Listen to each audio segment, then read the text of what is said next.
El lunes después empieza gradualmente a tratar de restablecerse la normalidad en el Cauca, en Nariño y las otras regiones afectadas por el bloqueo de la carretera panamericana. Pero, ¿qué fue realmente lo que se acordó entre el gobierno y esta amiga indígena?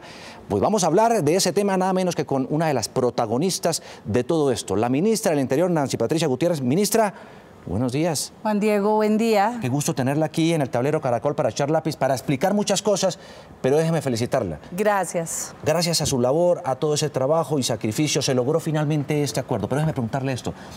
¿Cree usted que se necesitaba toda esta protesta y todo esto que pasó finalmente? ¿O nos pudimos haber ahorrado todo esto? Bueno, vale la pena primero decir que no estuve sola, que fuimos un equipo de gobierno dirigidos permanentemente por el presidente Iván Duque, quien estaba comunicándose con nosotros cada minuto, pues cada media hora, cada hora, mirando cómo iba el desarrollo de las conversaciones. Estuvimos con el Alto Comisionado para la Paz, con la directora de Planeación Nacional, con el director de la Unidad de Gestión de Riesgo y obviamente con un equipo técnico de todos los ministerios, igualmente acompañados por la Fuerza Pública. Entonces éramos un equipo muy sólido. Pero respóndame la pregunta, ministra. ¿Se pudo haber hecho dado una solución? Sí, yo les dije el viernes a la madrugada, les hice esa reflexión. Les dije, no valía la pena el bloqueo de las vías por tanto tiempo, con perjuicio para tanta gente que no estaba involucrada en esa protesta. Y fue un llamado para que las vías de hecho nunca se vuelvan a presentar. Con los indígenas hay que mantener una relación de conversación, de diálogo, de inversión social, de ayudarles para que ellos mantengan su cultura, pero yo creo que estas protestas con violencia de por medio no deben volver a pasar. ¿Qué se acordó? ¿A qué se comprometió este gobierno con los indígenas? Desde el 9 de agosto, a 2 días de la posesión, el presidente Duque invitó a las autoridades de los pueblos indígenas a la Casa de Nariño y se hizo un acuerdo con ellos, y es que en el Plan Nacional de Desarrollo habría un capítulo especial para los indígenas. Y así se hizo. Se hizo todo un proceso de concertación de 4 meses con las organizaciones de indígenas, y ellos se fueron a las bases, consultaron, le presentaron al gobierno una propuesta, se concertó con el gobierno, se incorporó en el plan de desarrollo como un capítulo con un plan de inversiones de 10 billones de pesos para los próximos 4 años. Plan Nacional de Desarrollo, 10 billones de pesos. Eso se contempló desde un principio. Decían los indígenas que lo que sucedía es que estaba como en un anexo. No estaba incluido dentro del Plan Nacional y que de pronto eso preocupaba porque no hacía obligatorio el cumplimiento. Fue una cosa más de forma, en realidad iba como un anexo, en un capítulo anexo especial que se llamaba Capítulo para las Comunidades Étnicas. Llevaba un subcapítulo para indígenas por 10 billones de pesos y otro capítulo para comunidades negras, afrocolombianas, raizales y palenqueras por 19 billones de pesos. Entonces ellos manifestaron su temor que se quedara como un anexo y no fuera parte del plan, pues en el trámite en el Congreso se incorporó al plan de desarrollo. Ya está en el plan de desarrollo, ya hay tranquilidad por ese lado. Al plan de desarrollo le falta el segundo debate en las plenarias de Senado y Cámara, pero ya está incorporado y hace parte del texto inicial del proyecto. ¿Se comprometió dentro de ese rubro estos 800.000 millones de pesos? 800.000 millones de pesos para 4 años para ser invertidos en el Cauca, con los indígenas del Cauca, en el Huila, en Caldas con los indígenas y 2 asociaciones de campesinos del Cauca. Es decir, ¿cuánto pedían los indígenas? Y ustedes terminaron... En total la petición llegaba a 4.6 billones de pesos. ¿Eso era lo que pedían ellos? Sí, y estos 800.000 millones de pesos tienen una distribución, primero que todo, para los 4 años, y en segundo lugar allí, por ejemplo, el rubro más grande que sobrepasa los 200.000 millones de pesos es para vivienda, tanto vivienda rural como mejoramientos de vivienda. El segundo rubro es para educación, el tercero es para salud y el cuarto para proyectos productivos. Sí. Entonces, esa fue la priorización que se dio para las inversiones y reitero, es a 4 años y abarca Caldas, Cauca y Huila. Caldas, Cauca y Huila. ¿Cuántas hectáreas de tierra están en este momento en manos de los indígenas de Colombia? No hay, a ver, y valga la pena lo siguiente, esos 800.000 millones tienen que ver con estos departamentos, pero también hay procesos de concertación con indígenas de otras partes del país. Por ejemplo, el ministro de Agricultura estuvo la semana pasada al frente de la negociación con las comunidades de los Pastos, los Quillacingas, los Aguá, en el departamento de Nariño. Paralelamente había otra concertación con el grupo de la Organización Nacional Indígena de Colombia y allí estaban representados indígenas del Valle, de Antioquia, de Risaralda. Con la ONIC. Y hay otras pendientes con La Guajira, otras con los de Amazonas, con los del Bichada, con Baupés, es decir, sí, los 10 billones es para todo el territorio colombiano. ¿Cuántas hectáreas hay en este momento en manos de los indígenas? En el Cauca no hay una cifra oficial porque hay muchos predios que no están legalizados. Sin embargo, se habla de cerca de 500.000 hectáreas en el Cauca. 500.000. En manos de los indígenas. Ellos dicen que no todo eso es productivo, que por sí, eso que hay zonas de bosque, que hay zonas de reservas, y yo creo que de aquí en adelante queda todo un proceso de construcción de trabajo. Los alcaldes de la zona norte del Cauca nos presentaron un plan de desarrollo para la zona norte del Cauca. La directora de planeación quedó comprometida a hacer un trabajo de análisis de cómo está la tierra, cuál es la productividad de la tierra. Por eso quedaron recursos tan importantes para proyectos productivos. Exacto. Ministra, ¿qué hace diferente este acuerdo a todos los demás? Porque si bien es cierto que el origen del problema es la tierra, también lo es el incumplimiento de todas las promesas a lo largo de mucho tiempo.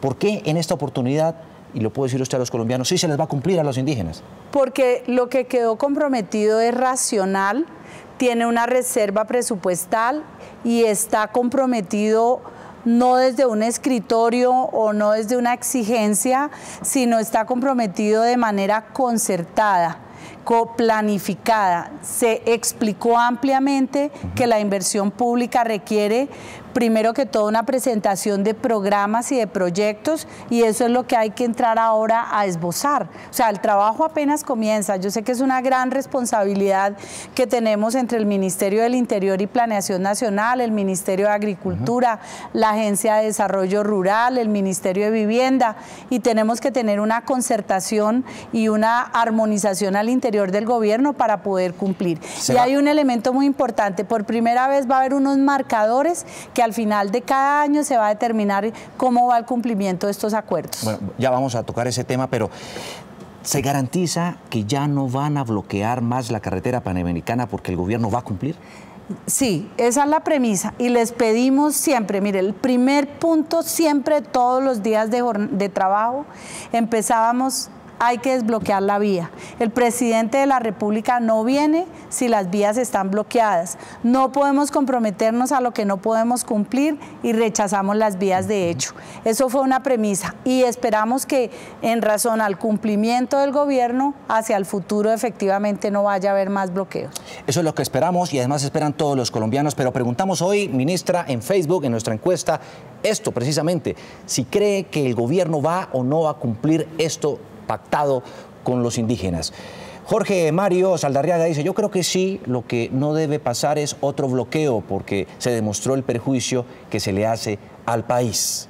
La opinión de nuestros televidentes también a esta hora de la mañana a propósito de todo esto. Así es, efectivamente, mucho malestar en la región. Ayer estuvimos con el presidente Duque en Popayán en horas de la mañana y en Nariño en horas de la tarde, y efectivamente los perjuicios son muy altos, perjuicios económicos, perjuicios sociales. Los niños en el Cauca, ya alrededor del sitio de La Minga, no podían ir a los colegios, muchas personas afectadas en su salud, se interrumpe y se genera una reacción agresiva contra la población. Pero, ministra, también si no les cumplen, pues ¿qué más hacen? No, hay que tener en cuenta, hay que cumplirles. Pero hay dos cosas. Primero, los derechos de las minorías no pueden nunca afectar a los terceros, nunca. Pero en segundo lugar, hay una responsabilidad grande del Estado para cumplir. Pero también, parte del problema. También si les hay cumplen, que pensar, seguramente ellos no bloquean. También hay que pensar realmente la justificación de esos bloqueos. Se ha venido alertando políticamente y alentando una serie de protestas y de paros con un ánimo de desestabilización. Entonces yo creo que aquí el gobierno, el presidente Duque ha dicho estamos dispuestos a dialogar, los recursos son finitos, están escasos, tenemos un déficit presupuestal y debemos también tener comprensión entre todos. ¿Quiénes están detrás de esa desestabilización? Hay una fuerte labor de la oposición política al gobierno buscando precisamente generar esa sensación de caos, y el gobierno está dispuesto a dar la cara, a seguir conversando, a tener firmeza, a no comprometer lo que no se pueda cumplir. Ya hablamos de la inversión que va a hacer dentro de este acuerdo en materia de salud, educación, vivienda, el gobierno, pero ellos también reclamaban inicialmente por más presencia de las autoridades y protección por los asesinatos de los líderes sociales. ¿Hubo algún compromiso en ese sentido? A ver, este es un tema que, como lo ha identificado la Defensoría del Pueblo, el tema de asesinato de líderes sociales, comunitarios, defensores de derechos humanos, viene porque en el territorio hay enfrentamientos entre bandas criminales. Allá en el Cauca, y quedó también verificado por todo el tiempo que estuvimos en el territorio, hubo un enfrentamiento durísimo entre los pelusos y el antiguo Frente Sexto de las FARC, de las disidencias de las FARC. Allí en el Cauca, lamentablemente, están las mayores extensiones de cultivos ilícitos, tanto de coca como de marihuana, y esa cultura de la ilegalidad genera enfrentamientos entre las bandas criminales y afectan a la población. Ese es el origen de los riesgos y de las amenazas y de las muertes de líderes. ¿Infiltradas las marchas? Están las bandas criminales en el Cauca actuando en enfrentamientos, y obviamente también la fuerza pública está copando el territorio, y esto ha generado pues un enfrentamiento duro con las bandas criminales, con las organizaciones ilegales armadas. Pero los indígenas también siempre quedan como en el medio de ese conflicto. Por eso es necesario que también tengan firmeza y puedan denunciarle a las autoridades, a esos grupos ilegales que están atormentándolos a ellos y a la población en general y están causando tanto daño al país. Tenemos más participación hasta ahora de nuestros televidentes. Aquí está Andrés Correa, dice: el presidente Iván Duque no se reunió con los indígenas, solo con empresarios a quienes prometió cientos de cosas. ¿Qué pasará ahora? ¿Habrá otra minga por incumplimientos? No, es que el presidente Iván Duque desde el primer día dijo: solo voy cuando esté totalmente despejada la vía. Ya el presidente esta mañana anunció que va mañana para el Cauca a reunirse con los indígenas, y vamos a estar acompañándolos allá y hablando de los temas que deben quedar de trabajo para el futuro. Frente al fracking, que era otra de las reclamaciones que hacían los indígenas y las objeciones al estatuto de la JEP, ¿qué pasó? En esto, pues, estos son debates de contenido político que tienen un escenario natural, que es el Congreso de la República, y en el Congreso esos debates se darán y se han dado y se seguirán dando, porque ese es el escenario político del país. Hablemos de los apoyos y ayudas del gobierno a los más golpeados económicamente hablando por este bloqueo, a los comerciantes y pobladores. ¿A qué se compromete el gobierno? Ayer estuvimos justamente en ese tema. El presidente Duque invitó al ministro de Agricultura, ministro de Comercio, ministra de Transporte, y estuvimos a Planeación Nacional, y estuvimos en Popayán en la mañana y en la tarde en Nariño para llevar ese plan de contingencia y de ayuda para los afectados, créditos blandos, promoción al turismo ahora para esta Semana Santa, también proyectos productivos para impulsar a las microempresas, facilidad en el tiempo para pagar los impuestos, un plan de inversiones en vías, es decir, también para la población afectada, y quedó demostrado, por ejemplo, que en el departamento de Nariño se requiere prever un almacenamiento de combustible. El gobierno tuvo que salir a comprar combustible en Ecuador y a importarlo con unos costos adicionales de 17.000 millones de pesos. En medio de todo esto que está ocurriendo, ministra, hay algunos críticos, bueno, se escuchan voces y preocupaciones en torno a decir todo esto que está ocurriendo es por una falta de gobierno, de desgobierno en este caso concreto. ¿Usted qué opina de eso? Tomo lo que dije hace un momento, hay una estrategia de la oposición de convocar a marchas, de convocar a paros para generar esa sensación. Pero el gobierno, en cabeza del presidente de la República, está listo a salir, a dar la cara, a explicar, a definir que los recursos no pueden estar comprometiéndose de manera olímpica, y aquí estamos, es parte de la gobernabilidad y de lo que hay que enfrentar como gobierno. ¿Hay algunas fechas dentro del cronograma fijado para dar cumplimiento a estas promesas? Sí, de hecho hoy arrancaron ya unas mesas técnicas con la Minga allá en el Cauca, mirando cómo va a ser ese plan de inversión, cómo se van a distribuir año tras año los recursos y cuáles son las acciones para sacarlos adelante. Efectivamente, mañana estaremos allá con el presidente y hay un marco normativo que hace obligatorio una reunión cada 3 meses para hacerle seguimiento a la ejecución. La Contraloría General ha hecho también una revisión y un llamado importante frente a los recursos y los dineros que se les han girado a los indígenas, muchos de los cuales muchas veces se han perdido en medio de escándalos de corrupción. ¿Cómo evitar que eso siga ocurriendo? Vincular desde el comienzo a la Contraloría, a la Procuraduría General, estamos en esa disposición de hacerlo. Queremos que esas ejecuciones sean muy organizadas en su planificación y adicionalmente que haya transparencia en la ejecución de los recursos, y estará presente, esperamos que esté presente la Contraloría General, porque efectivamente el fin último de los recursos debe ser garantizar en la calidad de vida de las personas que están allá en los territorios realmente indígenas. Sí. No es solamente dar gusto a unas organizaciones de indígenas, sino solucionar el problema de calidad de vida de la población. El expresidente y senador Álvaro Uribe no quedó muy contento con ese acuerdo, siendo él pues del Centro Democrático, de la bancada de gobierno y demás. ¿Qué decirle a él y a quienes opinan eso? Pues es la voz de aquellas personas que están muy inconformes con todas las consecuencias que se derivaron de ese bloqueo de las vías. ¿Pero tiene usted algún punto de vista frente a esos reparos? Es decir, frente a lo que está diciendo el expresidente y senador Uribe, es decir, que no se debió haber hecho ese pacto de esa manera, sino que debe haberse utilizado con mayor rigor y la fuerza pública. El presidente Duque tomó la decisión del diálogo, un diálogo racional que se demoró 26 días, pero todo dentro del marco de la legalidad. Nosotros no cedimos a ninguna pretensión que estuviera por fuera de la legalidad, no cedimos a ninguna pretensión que estuviera por fuera del plan de desarrollo, de los planes de inversiones de los próximos 4 años. Es decir, fue una etapa dolorosa, pero espero que sea también una muestra de que dialogando podemos asumir retos y compromisos de largo plazo y que no vuelva a haber bloqueos en las vías. Pero ¿cómo entender que el jefe natural de ese partido político, que es el de gobierno, esté en desacuerdo con lo que pactó el gobierno con los indígenas?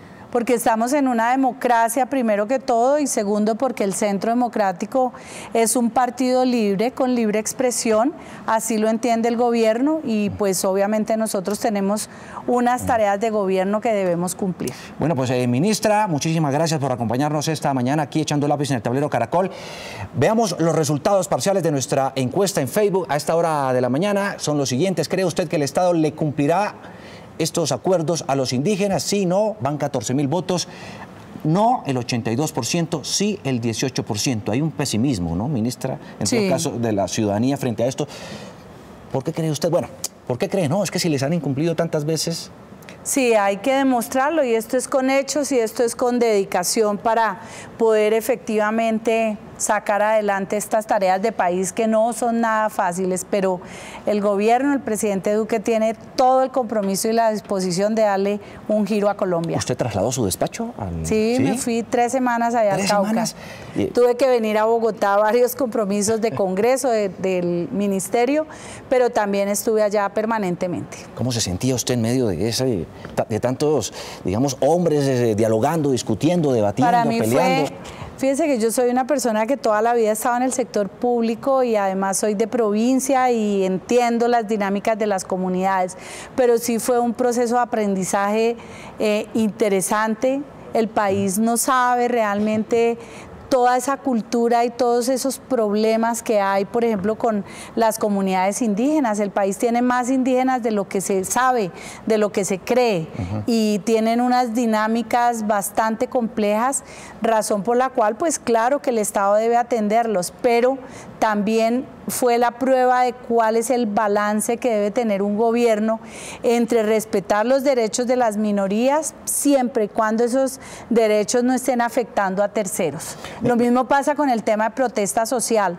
La protesta social debe tener un límite claro, y es que no se pueda afectar a terceros con el solamente ropaje de estar protestando y que es un derecho. Ministra, me cuentan que usted tiene una hermana que es muy religiosa e inclusive organizó toda una cadena de oración para que se diera este milagro. Así es, somos personas de fe, somos creyentes, pedimos a Dios, yo sé que había mucha gente orando para que esto saliera bien y salió bien, y esperamos que para el futuro de verdad se constituya en el punto de análisis de por qué no vale la pena bloquear vías. Pues ministra, muchísimas gracias, la felicito la verdad por la labor que ha cumplido usted en favor, por supuesto, de lograr este tipo de acuerdos consensuados para evitar que haya protestas que perjudiquen a la gran mayoría del país. Muchísimas gracias por estar con nosotros, ministra.